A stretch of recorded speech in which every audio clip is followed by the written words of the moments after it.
I'm going to call it. I'm calling my shot.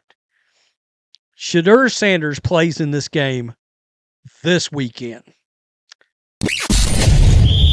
You're tuning into Black and White Sports on YouTube. The no-holds-barred truth on sports. The main event starts. All right, Black and White Sports supporters, let's talk about the Browns. Got a couple of things. We got a status change for Shedeur Sanders leading into the game against the Jets. I think this is interesting. All right, I do think this is interesting. Look, the Jets aren't very good. And now two of their best defensive players aren't even on the team anymore. One's in Dallas. The other one's in Indianapolis. If Shedeur Sanders is going to get some play against any teams, man, this would be a great game to sprinkle him into, possibly a reveal into the second half. Oh, here comes Shedeur. After you've once again only scored 3 points in the first half. All right, but let's check this out. And I've got another article we're going to take a look at that seems to believe that maybe Dillon Gabriel doesn't have such a stranglehold on the starting job. So that's interesting. So let's just go down here. Cleveland Browns starting wide receiver Cedric Tillman will return to the lineup for Sunday's road game after missing 4 games on injured reserve because of a hamstring injury. Tillman, who caught 11 passes for 106 and 2 touchdowns this season, is listed as questionable, but Kevin Stefanski said Tillman would play Sunday. His return comes as wide receiver Isaiah Bond, who has had an uptick in snaps over the past month, has been ruled out with a foot injury. Kevin Stefanski also said that rookie quarterback Shedeur Sanders will return to his backup role after being inactive for the Browns' Week 8 loss to the Patriots because of the back injury. Very interesting. By the way, that really hot shot rookie Harold Fannin Jr. at tight end, he's questionable, okay? But there you heard it.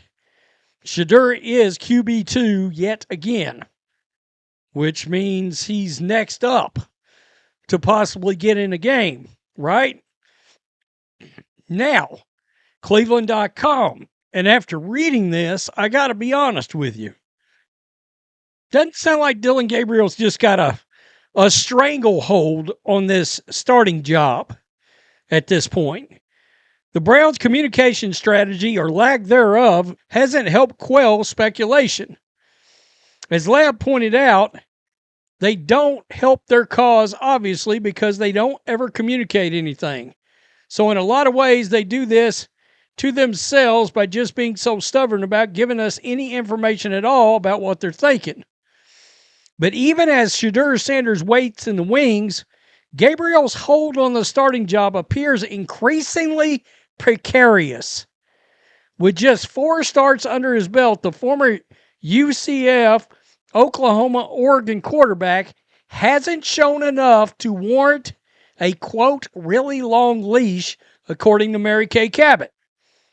The unfortunate part about it is that Dillon hasn't really played well enough yet to warrant a really long leash or a bunch of starts, and he's got to pick it up, she said, acknowledging the pressure building on the rookie.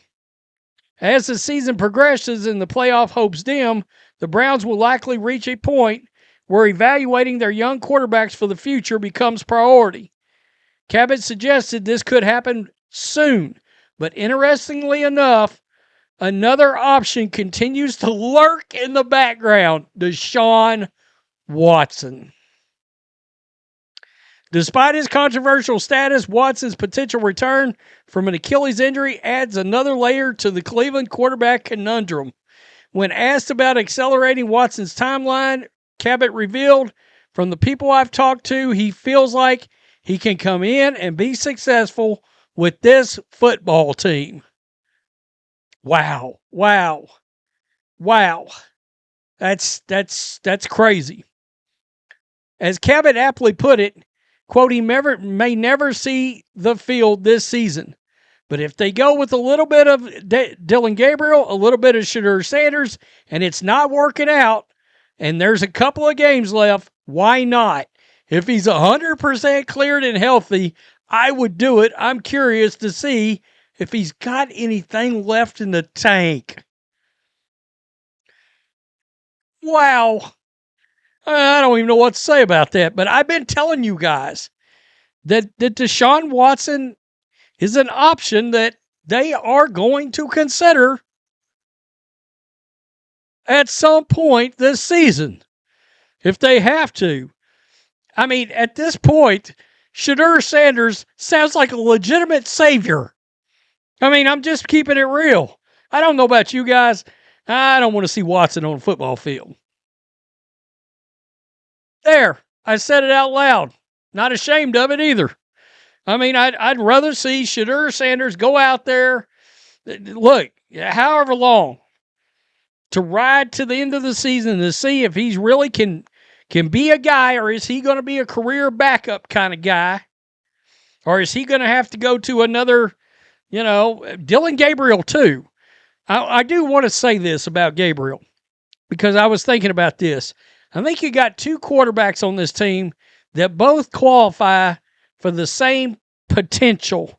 And that potential would be go to a Kyle Shanahan, go to a Sean McVay, go to a Kevin O'Connell. All right? Go to a Sean Payton. Get with one of these gurus, and you look up, and one of these two guys are a starter in the league in 5 years. Whether that's Gabriel or Shedeur, I don't know.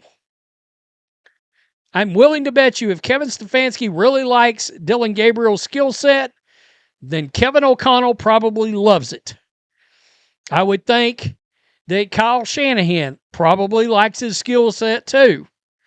But Shedeur's really a pocket guy. So some of those guys might like his skill set too. It's all the other stuff that leads you to believe I don't know what may happen with him. I really don't long term. Unfortunately, that's the byproduct of everything that happened back at the draft. Tell me what you think. I'm going to call it.